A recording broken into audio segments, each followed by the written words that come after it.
大家好，这里是云游日本。接下来我们将陆续发布世界名城的视频系列，重点介绍城市发展历史、城市建筑风景，尤其是欧洲那些主要城市。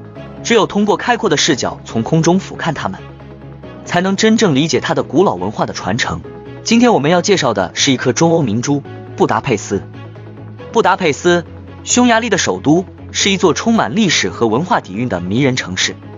这个城市坐落在多瑙河畔，被誉为中欧的珍宝，以其壮丽的建筑、温泉浴场和丰富的文化遗产而闻名于世。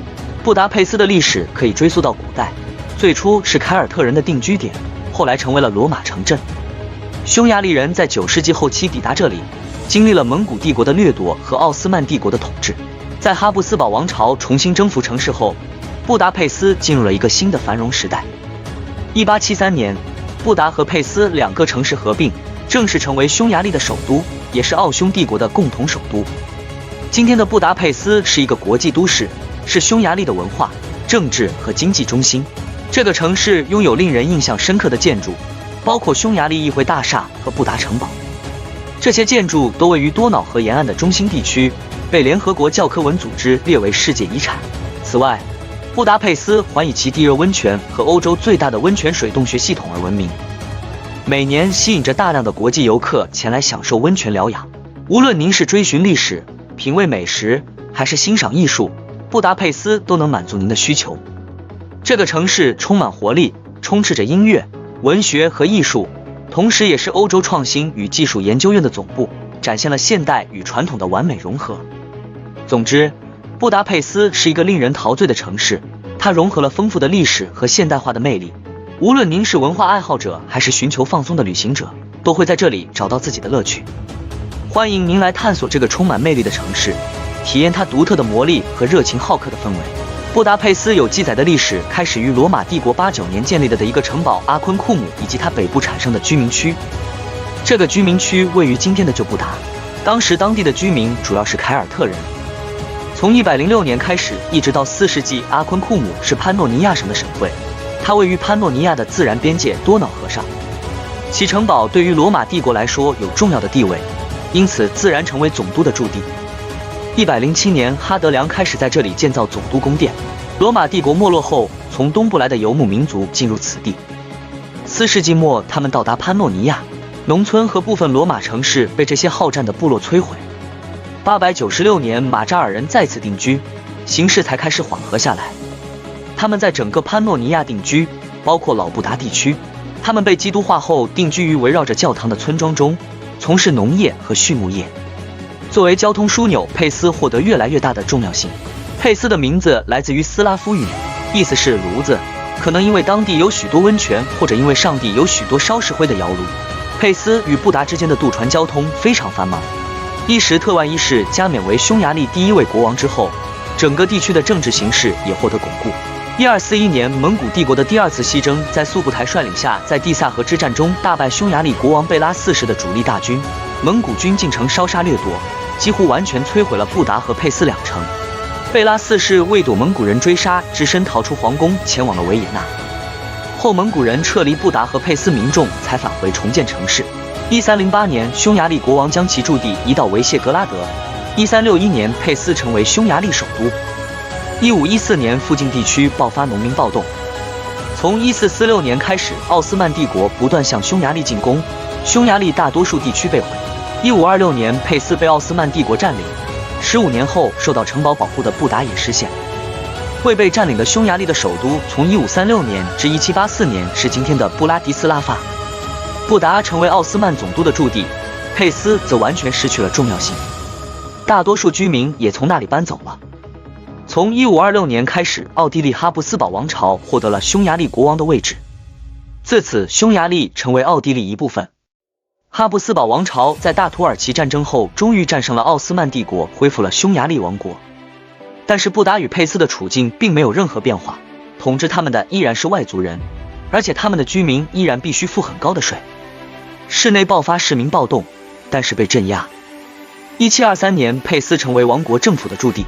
1838年，佩斯发大水，7万人丧生。虽然如此，佩斯依然是18世纪和19世纪发展最快的城市。到1800年，佩斯的人口在1个世纪里增长了20倍，达到60万人。1780年，奥地利哈布斯堡王朝设定德语为官方语言，试图以此来控制当地不断爆发的暴动。同时，他们从神圣罗马帝国向匈牙利移民。佩斯城内大多数居民是德国人。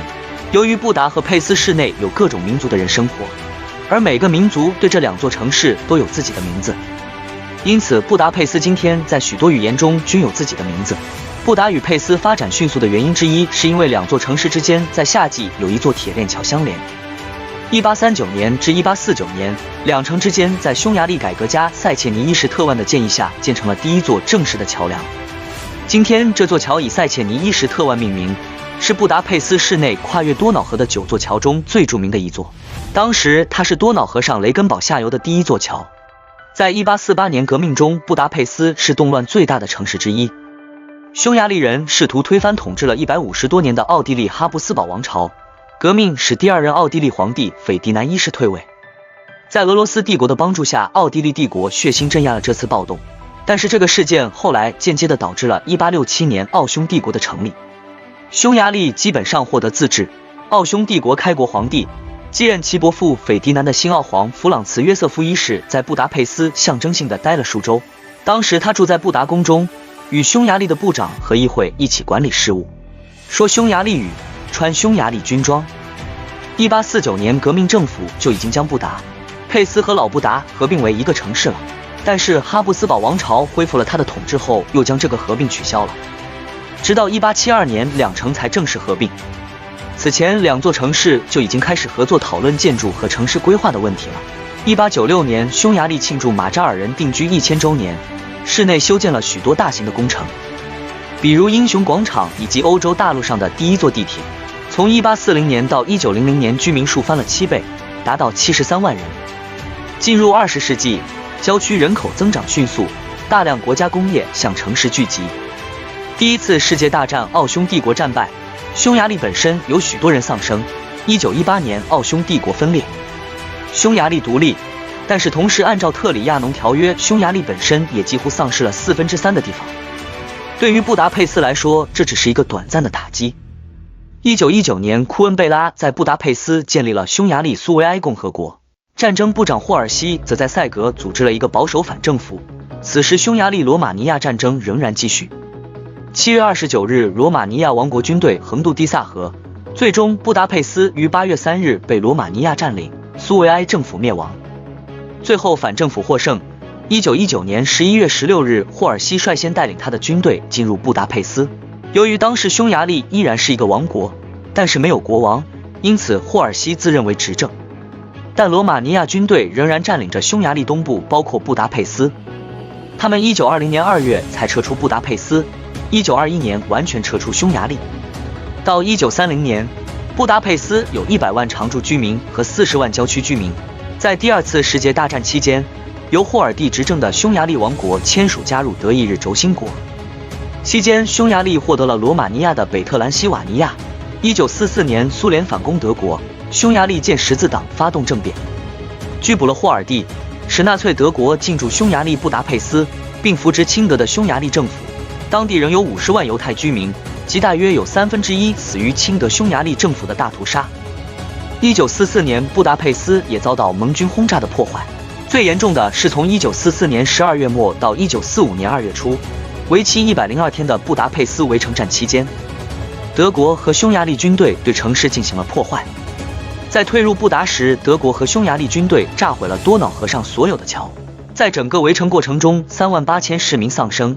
最终，苏联攻占布达佩斯。1946年，匈牙利成为共和国。在前苏联的策动下，1949年的共产政权推翻了原来的共和国政府，改称为人民共和国。1950年，布达佩斯大大扩展了范围。到20世纪50、60年代，城市得到了恢复，成为共产主义政府政策的显示窗。1980年代开始，布达佩斯和整个匈牙利一样，因生育率降低和人口移民而缩小。1989年10月23日，布达佩斯宣布匈牙利成为共和国，这是社会主义阵营分裂的开始。2000年，匈牙利庆祝建国1000年，布达佩斯市内因此做了许多建设，包括建立公园和文化中心。工业大学的校园被现代化。2004年5月1日，匈牙利加入欧洲联盟，首都布达佩斯为此举办庆祝。布达佩斯有东欧巴黎和多瑙河明珠的美誉。布达佩斯最重要的名胜多位于多瑙河畔，在西岸布达一边岩石陡峭的山上竖立着自由碑和城堡，山下有盖勒特浴场，其下游是布达佩斯技术和经济大学的主楼。城堡的北面的山上有布达城堡，今天城堡里是国家图书馆、匈牙利国家画廊和市博物馆。城堡边的桑多尔宫是匈牙利总统的驻地。山北竖立着马加什教堂，它与多瑙河之间是渔人堡。整个城堡区以及多瑙河畔的景色从1987年开始被联合国教科文组织列入世界遗产。这个区的地下有一个错综复杂的迷宫式的地道结构，这个迷宫的一部分游客可以参观。在多瑙河东岸，也就是平缓的佩斯一边，矗立着匈牙利国会大厦、匈牙利科学院、多座大酒店、佩斯舞厅，继续向南国家歌剧院和艺术宫。在布达佩斯有9座桥梁跨越多瑙河，其中最老的是塞切尼链桥，它同时也是布达佩斯的标志之一。从链子桥出发，沿小环路可以在佩斯一边经过烟草街、犹太会堂、国家博物馆、市场大厅，一直到自由桥。烟草街、犹太会堂标志着历史上布达佩斯犹太区的入口。位于内环和外环之间是欧洲最大的犹太会堂，世界第2大犹太会堂。小环路基本上沿原佩斯的城墙而筑，这座城墙最后的一座城门于18世纪被拆毁，有些地方还有城墙遗迹。小环路与多瑙河之间是布达佩斯真正的内城，这里与多瑙河平行的瓦茨街过去是城市的商街，今天是市内最著名的购物街，它连接市场大厅与弗洛斯马蹄广场。内城北部是布达佩斯最大的教堂建筑圣伊什特万圣殿。大环路是1872年至1906年间建成的，它从裴多菲桥通到马尔吉特桥，在当时是欧洲最重要的建筑群之一。这里的西火车站与东火车站一样，是大型火车站建筑的典范。在大环路上还有多座剧院和电影院，由于在西火车站以及其他市区里建造了大型电影院，因此这些电影院中的一些被迫于1990年代末关闭。连接市中心与城市公园的安德拉什大街与大环路交叉处是一个八角形的广场。至今为止，安德拉什大街是布达佩斯建筑的典范之一。从1871年至1885年，在14年间，在这条2.4千米长的林荫大道两旁建立了历史主义的居民建筑以及匈牙利国家歌剧院、恐怖大厦博物馆、许多广场和英雄广场。